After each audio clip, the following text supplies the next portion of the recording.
کاری مکس ہو گئی، شہرت مال کی طلب مکس ہو گئی، جو ہی اس کے عمل میں ریاکاری آئی اس کا عمل برباد ہو گیا۔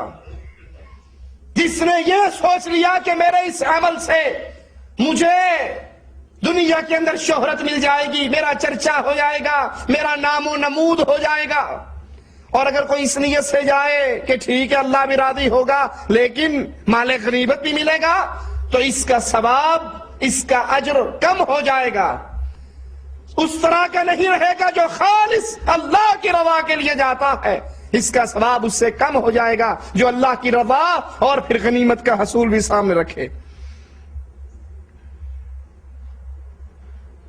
اور یہ یاد کر لیجئے، شہید، تاجر، سخی، عالم، یہ عمل چھوٹے نہیں۔ اگر ان عملوں کو ویسے تولا جائے تو رسول اللہ صلی اللہ علیہ وسلم فرماتے ہیں خیرکم، تمہارے پورے مجمع کے اندر، انسانیت کے اندر سب سے بہتر وہ ہے جو قرآن پڑھے اور پڑھائے۔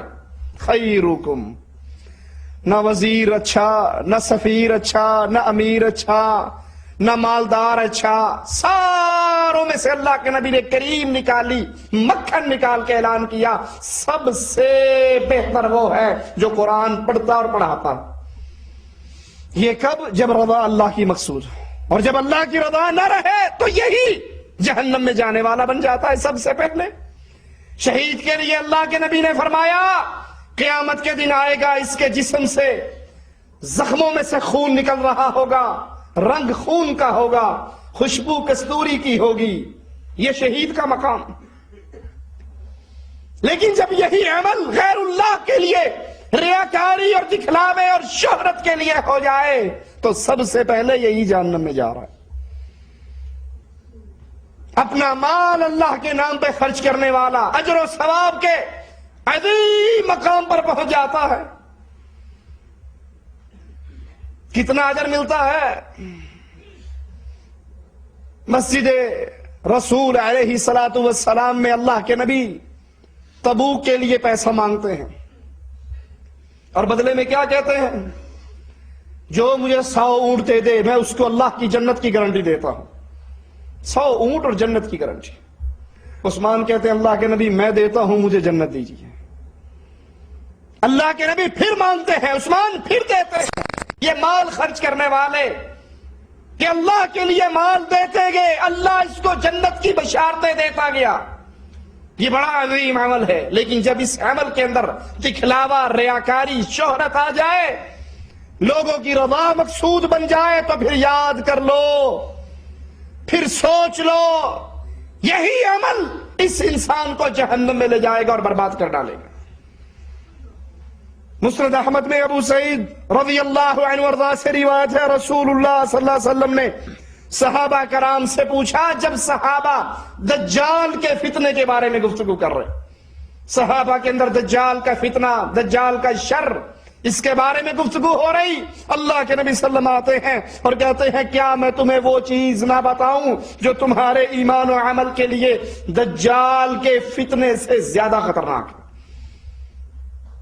دجال کا فتنہ چھوٹا فتنہ ہے، ہر نبی نے اپنی امت کو ڈرایا، اللہ کے نبی صلی اللہ علیہ وسلم نے اپنی امت کو ڈرایا، لیکن جب صحابہ دجال کی بات کر رہے تو اللہ کے نبی نے فرمایا کیا میں تمہیں وہ چیز نہ بتاؤں جو تمہارے لیے ایمان و عمل کے لیے دجال کے فتنے سے زیادہ خطرناک ہے۔ صحابہ نے کہا یا رسول اللہ کیوں نہیں، ہمیں وہ بات بتائیے جو ہمارے لیے بربادی، فتنے کے اندر دجال سے بڑا۔ اللہ کے نبی صلی اللہ علیہ وسلم نے فرمایا پوشیدہ شرک، کہ ایک آدمی نماز کے لیے کھڑا ہوتا ہے اور جب اسے پتہ لگتا ہے کہ کوئی اس کو دیکھ رہا ہے تو اپنی نماز کو بڑی خوبصورت اور لمبی کر لیتا ہے۔ یہ پوشیدہ شرک دجال کے فتنے سے زیادہ خطرناک۔ نماز اللہ کے لیے، عمل اللہ کے لیے، لیکن جب دیکھتا ہے کہ مجھے کوئی اور دیکھ رہا ہے، ریاکاری کی بیماری، ریاکاری کا فساد دل میں پیدا ہوتا ہے، اپنی نماز کو بہترین کرتا ہے، بڑا لمبا۔ اسی لیے ہم کہتے ہیں نا یہ بھائی جو تسبیح لے کے ہاتھ میں گھومتے ہیں، یہ ریاکاری، ارے آپ نے اللہ کا ذکر کرنا ہے، ذکر کیجئے، انگلیوں کے ان نشانوں پر ذکر کیجئے، کسی کو پتہ لگے گا؟ آپ بیٹھے آرام سے ذکر کر رہے ہیں، استغفر اللہ، سبحان اللہ، الحمدللہ، اللہ اکبر، لا الہ الا اللہ، کسی کو پتہ؟ لیکن جب آپ نے جیب سے نکال لی وہ لمبی ساری مالا، اب لے کے بیٹھ گئے اس کو، ہر دیکھنے والے بڑے نیک بندہ یار، بڑا ایسا ہے ماشاءاللہ، ان سے دعا کروانی چاہیے یار، ان کی خدمت کرنی چاہیے، بڑے نیک آدمی، اللہ کے بزرگ۔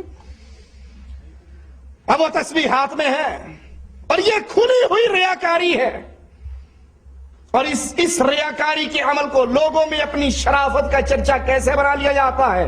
پاکستان میں الیکشن آتا ہے، بے نظیر کے فوٹو چھپتے ہیں، اس نے بھی دعا کے لیے ہاتھ اٹھایا اور ہاتھوں کے اوپر تسبیح ڈالی ہوئی، اور تو میں نے ویل ملتا ہے نہیں، میں ایک ہی باری ساری پڑھ لینی ہے، اور برائی بڑھتے بڑھتے پھر وہ دانا پھینکنے کی عادت بن جاتی ہے، دانا پھینکنے کی، پھر وہ اللہ کا ذکر پہ دانا نہیں چلتا، دانا چل رہا ہے اللہ اکبر، استغفر اللہ، استغفر اللہ، اچانک کوئی آئے، کیا حال ہے بھائی، اللہ کا شکر ہے، تب یہ ٹھیک ہے، خیر، یہ تو کام کیسا چل رہا ہے؟ دانا بھی چل رہا ہے، پھر وہ عادت بن جاتی ہے، اللہ کا ذکر ختم، ریاکاری شروع۔ جس عمل کے اندر ریاکاری آ جائے، اللہ کے نبی فرماتے ہیں یہ دجال کے فتنے سے زیادہ شدید فتنہ ہے۔ بندہ نماز پڑھے اللہ کے لیے، اور جب پتہ لگے کہ کوئی اس کو دیکھ رہا ہے تو پھر اپنی نماز کو بڑی خوبصورت کرے، بڑی لمبی کرے۔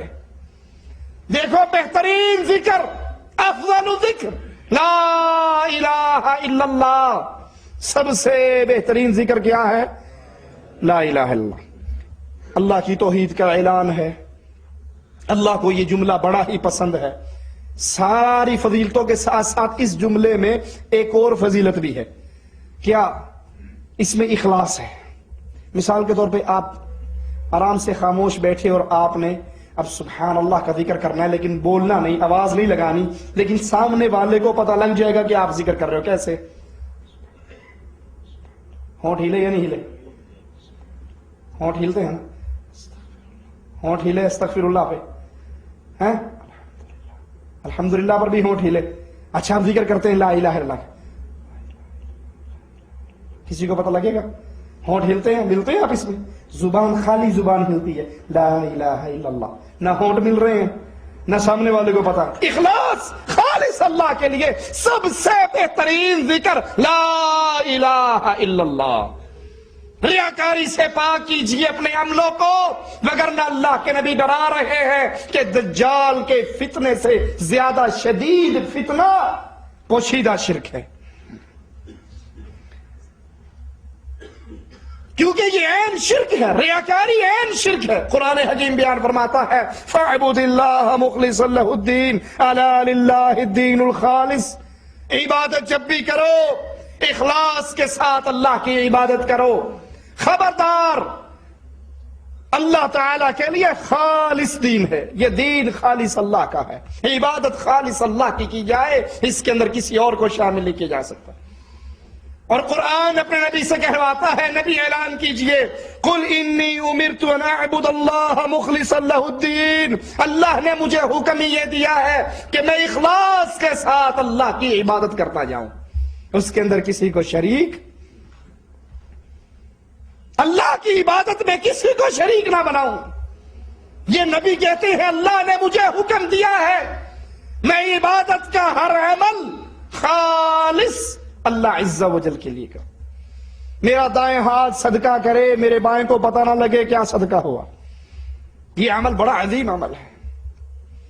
حدیث میں آتا نہیں، مسلمانوں کی جماعت چلتی ہے، رات کا آخری پہر ہوتا ہے، قافلے والے خیمے لگا دیتے ہیں، سارے سونے کے لیے لیٹ جاتے ہیں، ان میں ایک اللہ کے لیے عبادت کرنے والا وہ بھی لیٹ جاتا ہے، اور جب دیکھتا ہے سب کی آنکھیں بند ہو گئی، مجھے دیکھنے والی کوئی آنکھ میرے ساتھیوں میں سے جاگ نہیں رہی، اٹھتا ہے، وضو کرتا ہے اور اللہ کی عبادت کے لیے مصلی پہ کھڑا ہو جاتا۔ اللہ کے پیارے حبیب جناب محمد کریم صلی اللہ علیہ وسلم فرماتے ہیں اللہ اس عمل کو دیکھ کے اپنے عرش پہ مسکراتا ہے۔ کوئی زیادہ عمل کیا اس نے؟ شہید سے زیادہ محنت کی جس کی گردن کٹ گئی تھی، عالم سے بڑی محنت کی اس نے، سخی سے زیادہ مال خرچ کیا، کیا